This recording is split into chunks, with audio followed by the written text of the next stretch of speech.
जय श्री गणेश। जय मां पंचशक्ति। आप सभी का स्वागत है 5वें दिन की इस कथा में। श्रीमद् देवी भागवत महापुराण परम पावन पुराण है, जिसकी कथा इस वक्त आप और हम यहाँ कर रहे हैं मां पंचशक्ति मंदिर जय श्रीनगर देवास में। तो सभी का स्वागत है। तो आज हम चर्चा करेंगे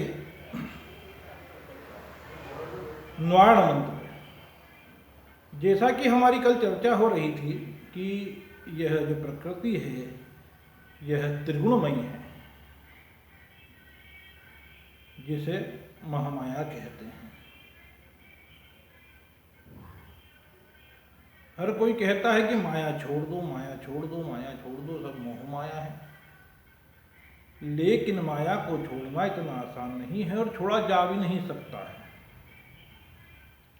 मैं तो ये कहता हूं कि असंभव है माया को छोड़ना, क्योंकि आपकी, हमारी और सभी देवी देवताओं की उत्पत्ति में जो कारण है वह यह माया ही है। बिन माया के न कोई लीला न कोई कार्य हो सकता है। आप और हम यहाँ कथा कर रहे हैं, इसके पीछे भी एकमात्र माया ही कारण है। भगवती ने जो पुराण, जो ज्ञान, जो आशीर्वाद मुझे दिया, उसका लाभ मैं आप लोगों को भी पहुंचा हूं। यही मेरा प्रयास है कि आप लोगों तक भी वह जानकारी पहुंचे, सरल तरीके से पहुंचे। इसमें कुछ गलत कारण तो नहीं है, लेकिन सब माया के अंतर्गत ही आता है। तो यह माया बड़ी अच्छी है। हम इस पे आने वाले दिनों में चर्चा करेंगे कि यह माया, तो यह माया इतना बड़ा विषय है कि अगर इस पे मैं बोलना चालू करूं तो पता नहीं कितनी देर तक या कितने दिनों तक बोलता चला जाऊं। तो आइए आज हम इस माया के जो 3 गुण हैं, त्रिगुणमयी माया कहते हैं जिसे, उनकी शक्तियां हैं माता सरस्वती, माता लक्ष्मी और महाकाली। न्वाण मंत्र मैंने आपको बताया था। न्वाण मंत्र है ऐं ह्रीं क्लीं। इसी से न्वाण मंत्र बनता है। इसके आगे ओम और लगा देते हैं। ओम प्रणव अक्षर है, तो ये 10 अक्षरी मंत्र हो जाता है। तो जो न्वाण मंत्र है, ओम ऐं ह्रीं क्लीं चामुंडायै विच्चे। तो इसमें एवं जो है ये वाग बीज है। कई लोग इसे ऐं करके पढ़ते हैं, अनुस्वार के ऊपर बिंदी लगी हुई है।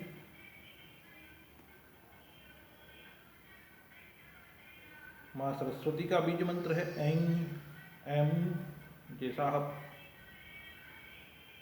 जैसा ज्ञानी जन आपको बताते हैं, जैसा आपको पता हो। ह्रीं और हिंग ये मां भुवनेश्वरी का बीज मंत्र है। और क्लीं, ये क्लीं जो मंत्र है, दोनों सही, आप चाहें तो क्लीं कहें, चाहें तो क्लीं कहें। तो यह जो काम बीज है, यह भगवान कामदेव का भी बीज मंत्र है और भगवान श्री कृष्ण का बीज मंत्र भी क्लीं ही है और महाकाली का बीज मंत्र भी क्लीं ही है। इस पे हम आगे चल के चर्चा करेंगे। अभी हम जानते हैं कि न्वाण मंत्र कैसे जपा जाए। इस बात पर अनेक ज्ञानियों के अनेक प्रकार के मत हैं, लेकिन जिन बुद्धिजीवियों से मैंने सुना है और जितना मैं जानता हूँ कि आप जिस भी तरीके से भगवती का जप करें वह फायदा ही देगा, आपको लाभ ही देगा। तंत्र शास्त्र में लोग ऐं ह्रीं क्लीं चामुंडायै विच्चे इस प्रकार का जप करते हैं। जो वेद शास्त्र हैं, जो वेदोक्त हैं, वे ऐं ह्रीं क्लीं चामुंडायै विच्चे इस प्रकार जपते हैं। तो कुछ लोगों के यहाँ अपने गुरु परंपरा के अनुसार, गुरु शिष्य परंपरा के अनुसार जिसे जैसा बता दिया गया है वैसे जपा जाता है, और वो ठीक भी है। जैसा आपका गुरु, जो आपके गुरु हैं, जैसा जो बता दे उसे आप जपते चलिए। तो आज आपको मैं जो कथा सुनाने वाला हूँ यह श्रीदेवी भागवत महापुराण की कथा है कि कैसे अनुस्वार रहित एक मूर्ख ब्राह्मण ने जो वाग बीज है, सरस्वत बीज है, जो उसका जप किया था। जब भी किया था, उससे बुलवा गया था एक बार, तो उसका कल्याण हो गया था, वह महाकवि बन गया था। किसी नगर में एक देवदत्त नाम के ब्राह्मण रहा करते। उनके यहाँ संतान नहीं थी। उन्होंने पुत्र यष्टि यज्ञ करवाया, अनेक ब्राह्मणों को बुलवाया।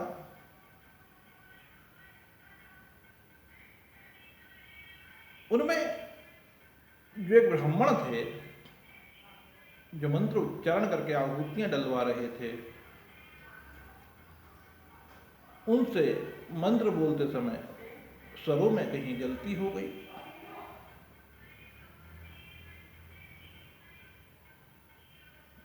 देवदत्त नाम के जो ब्राह्मण थे वे भी वेदों को जानते थे, स्वरों को जानते थे, लेकिन इस समय वे यजमान थे। तो उन्होंने उस जो ब्राह्मण हैं जो मंत्रों का उच्चारण कर रहे थे, उन्हें टोक दिया कि आपके द्वारा ये इतना महान कार्य मैं कर रहा था, मेरे यहाँ संतान नहीं है, और आप की गलती के कारण विघ्न बाधाएं आ गई, आपने स्वर भंग कर दिए मंत्र बोलते समय। तो वे जो ब्राह्मण थे जो मंत्र बोल रहे थे,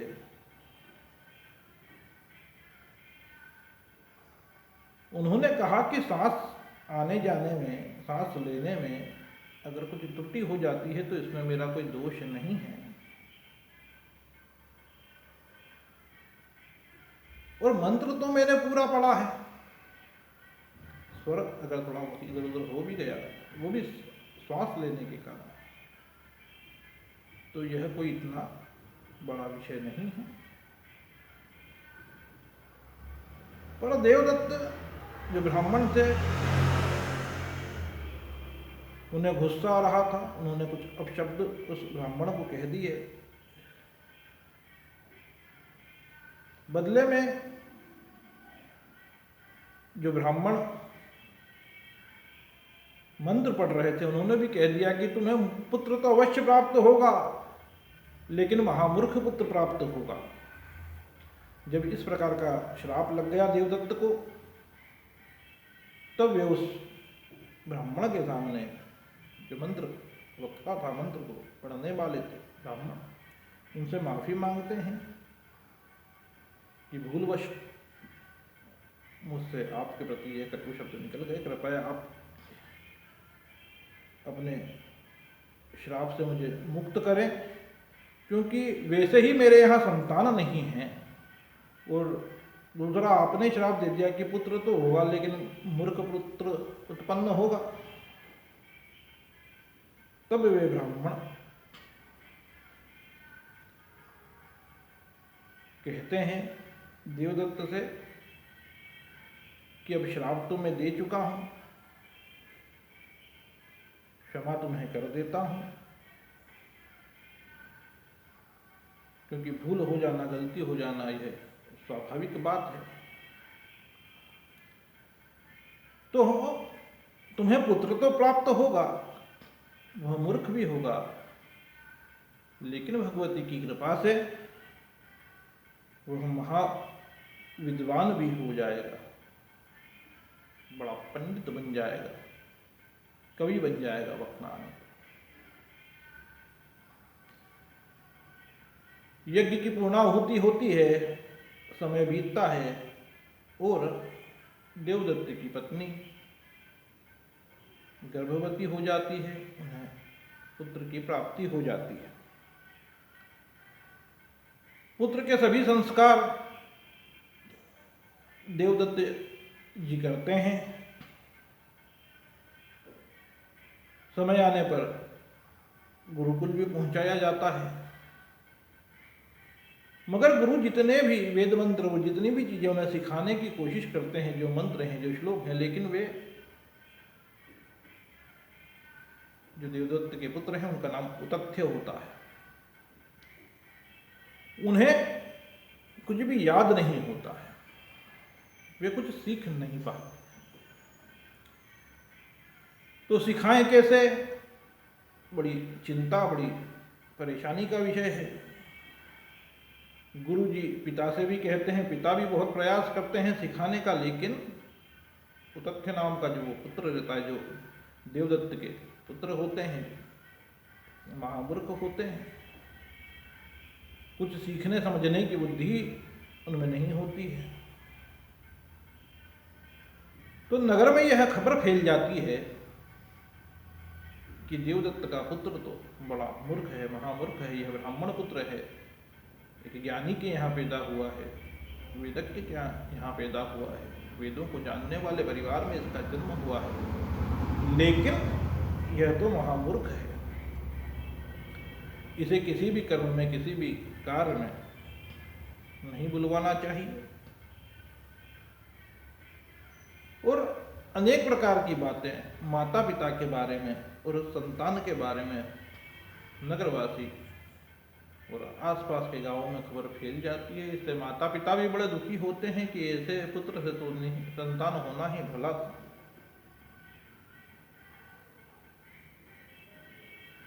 माता पिता भी उतथ्य को कोसते रहते हैं। इस सब घटनाक्रम को देख करके उतथ्य के मन में वैराग्य उत्पन्न हो जाता है। वे वहां से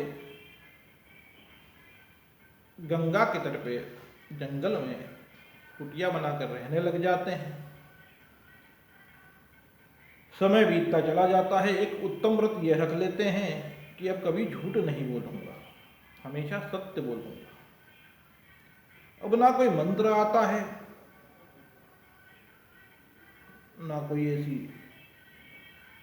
कोई स्तोत्र, ना ऐसी कोई पूजा पाठ आती है, कुछ भी नहीं आता है। बस वहां बैठे बैठे समय व्यतीत करते रहते हैं और सत्य बोलते रहते हैं।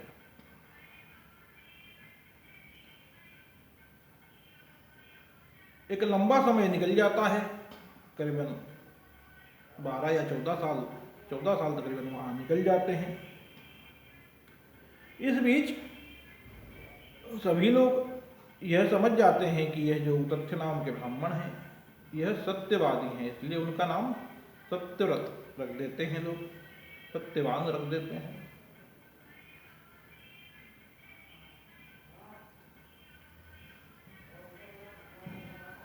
तो वह सत्यव्रत नाम से प्रसिद्धि पाने लग जाता है। एक दिन एक शिकारी जंगल में एक सूअर को तीर मार देता है और वह उस सत्यव्रत नाम के जो ब्राह्मण उतथ्य के कुटिया में घुस आता है और झाड़ियों में छिप जाता है। जब उतथ्य जो सत्यव्रत हो चुके हैं वो उस सूअर को अपने सामने से भागते हुए देखते हैं तो वह बड़ा खून में लथपथ रहता है और चिल्लाता हुआ भागता है उनके सामने से, जिसके कारण उनके मुंह से ए यह शब्द निकल जाता है सत्यव्रत के मुख से।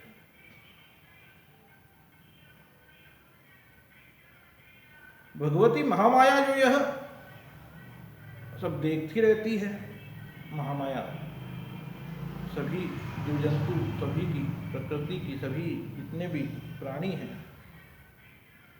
सभी को अपने कर्मों का फल देती है और बड़ी ममतामयी है माँ। उस जो सत्यव्रत रहता है उसके एक बार कहने मात्र से ही वहां सरस्वती प्रसन्न हो जाती है और उसे ज्ञान संपन्न कर देती है। जब वह शिकारी आता है और सत्यव्रत से पूछता है कि तुमने उस सुअर को देखा है जिसे अभी कुछ देर पहले मैंने तीर मारा था, तो सत्यव्रत कहते हैं कि अब क्या कहा जाए, क्योंकि वह सत्यवादी होते हैं कि ना देखा ऐसा कह दूंगा तो झूठ बुलवा जाएगा, देखा है ऐसा कह नहीं सकता क्योंकि यह शिकारी तो उसे मार ही देगा। ऐसी स्थिति में क्या किया जाए, तो वह कहते हैं श्लोक में, मैं उसका अर्थ बता रहा हूं कि आंखों ने देखा है मगर वह कह नहीं सकती और जीव मुख कह सकते हैं लेकिन उन्होंने कुछ देखा नहीं। जब इस प्रकार की गोल मोल बात सत्यव्रत कह देते हैं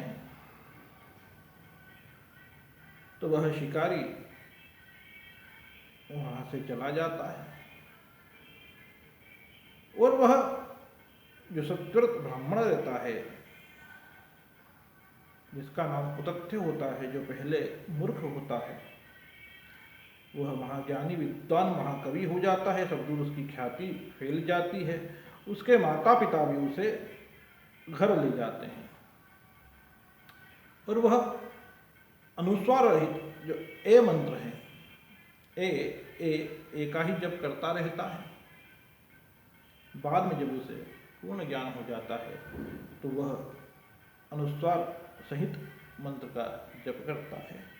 तो ऐसी भगवती की कृपा है, ऐसी भगवती की माया है, ऐसा भगवती का प्रेम है कि भक्त जिसे बच्चा कहते हैं, क्योंकि ये तो जगत जननी है, माँ है, ए का उच्चारण सुनकर भी भगवती प्रसन्न हो जाती है। इससे यह सिद्ध होता है इस पुराण की कथा के अनुसार कि आप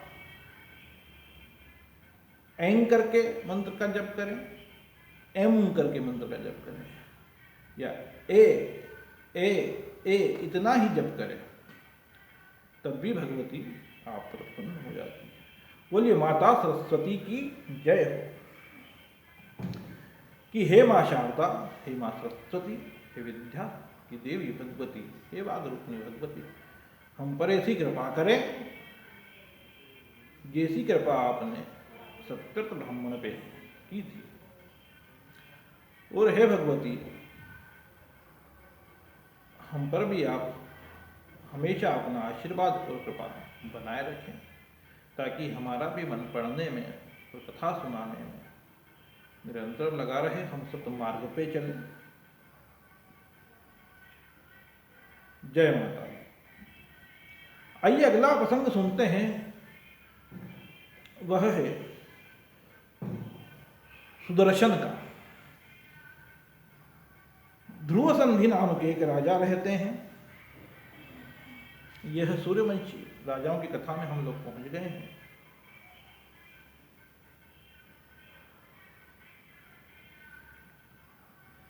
तो वे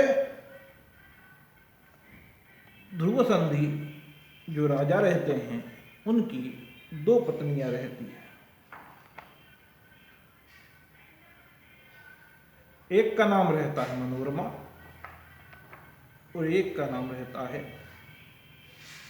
लीलावती।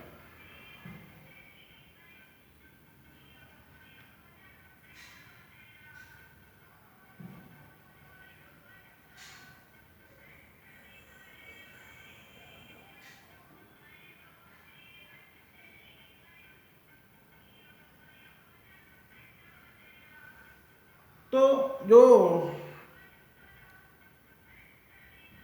मनोरमा रहती है उनकी पहली पत्नी, उनसे उन्हें एक पुत्र प्राप्त होता है जिसका नाम होता है सुदर्शन। और लीलावती से जो पुत्र प्राप्त होता है उसका नाम होता है शत्रुजीत। राजा दोनों पत्नियों से और दोनों बच्चों से समान प्रेम करते हैं, लेकिन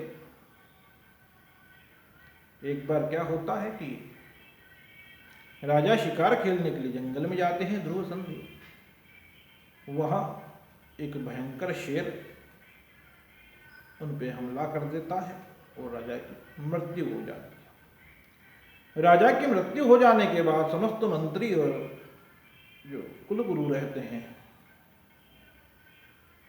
वे विचार करते हैं कि अब राजा किसे बनाया जाए। तब सब कहते हैं कि दुर्योधन बड़े हैं तो उन्हें राजा बनाया जाए। इस बात से परेशान होकर के लीलावती अपने पिता को बुला लेती है। उनके पिता का नाम रहता है युधाजीत। वे अपने दोहित्र को राजा बनाने के लिए सभी मंत्रियों से और कुलगुरुओं से चर्चा करते हैं। इधर जब यह घटना घटती है तो मनोरमा भी अपने पिता को बुला लेती है जिनका नाम वीरसेन रहता है। अब राजा दोनों में से किसे बनाया जाए, इस बात से विवाद छिड़ जाता है। विवाद इतना भयंकर हो जाता है कि युधाजीत और वीरसेन में भयंकर युद्ध होने लगता है। उस युद्ध में जो मनोरमा के पिता रहते हैं उनका देहांत हो जाता है। तब मनोरमा अपने पुत्र को लेकर भरद्वाज जी के आश्रम में चली जाती है।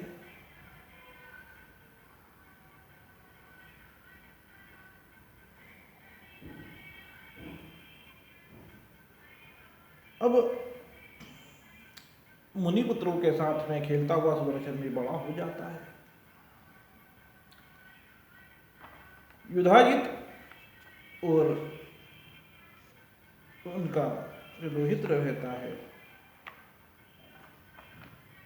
वह आश्रम पे भी सुदर्शन को मारने के लिए जाते हैं, लेकिन ऋषि उन्हें सावधान करके कि श्राप के डर से उनके मंत्री, जब ऋषियों को गुस्सा आ जाता है, भरद्वाज जी को गुस्सा आ जाता है, तो उनके मंत्री उन्हें समझा करके ले जाते हैं। इधर सुदर्शन मुनिपुत्रों के साथ खेलते हुए बड़े हो जाते हैं। एक दिन अचानक खेल ही खेल में कोई एक बच्चा, कोई एक बालक सुदर्शन को क्लिब इस नाम से संबोधित कर देता है।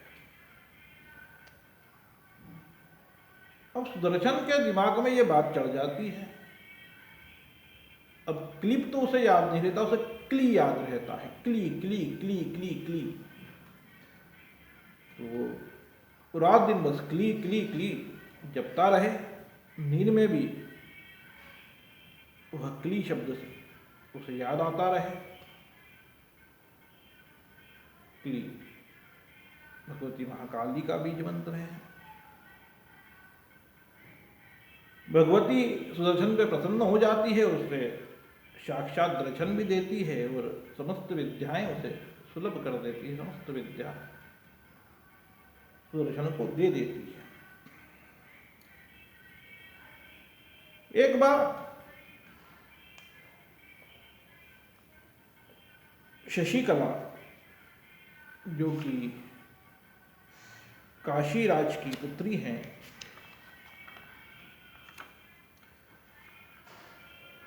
उनके पिता स्वयंवर की व्यवस्था करके अपनी पुत्री का विवाह करने की तैयारी करते हैं।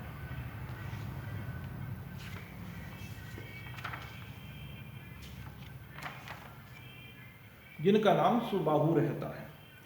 लेकिन शशिकला सुदर्शन के बारे में बहुत सारी बातें सुन चुकी होती है और वह मन ही मन उसे अपना पति मान चुकी होती है।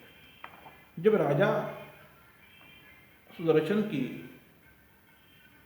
क्षमा करना जब राजा सुबाहु अपनी पुत्री के विवाह की चर्चा करते हैं तो बेटी कह देती है शशिकला कि मैंने तो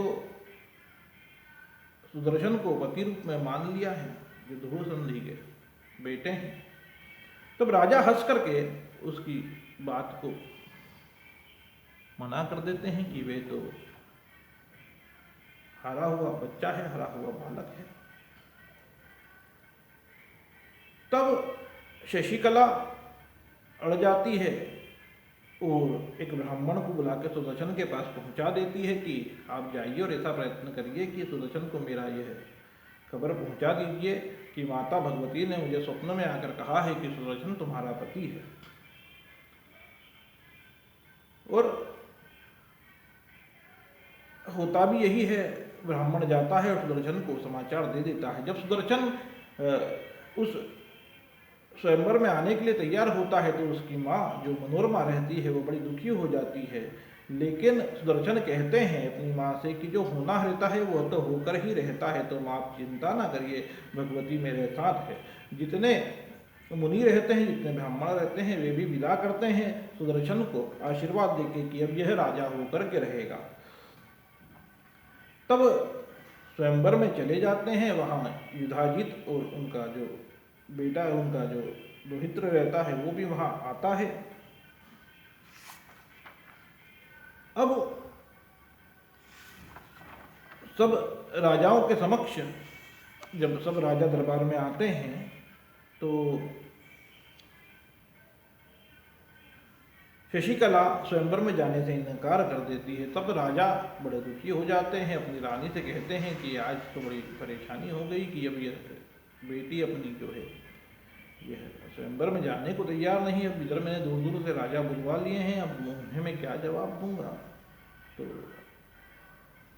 रानी कहती है राजा से कि मैं बेटी से बात करूंगी। बेटी से बात करते हैं पर बेटी अपनी जिद से नहीं सरकती है, अपनी जिद नहीं छोड़ती और कहती है कि आप रात में ही मेरा विवाह सुदर्शन से करवा दीजिए और मैं अकेली ही यहाँ से विदा हो जाऊंगी, यहाँ से चली जाऊंगी। अब जो राजा रहते हैं सुबाहु वे दरबार में जाते हैं और सभी राजाओं से कह देते हैं कि आप लोग यहाँ से अभी प्रस्थान कीजिए, कल सवेरे हम स्वयंवर का कार्य संपन्न करेंगे।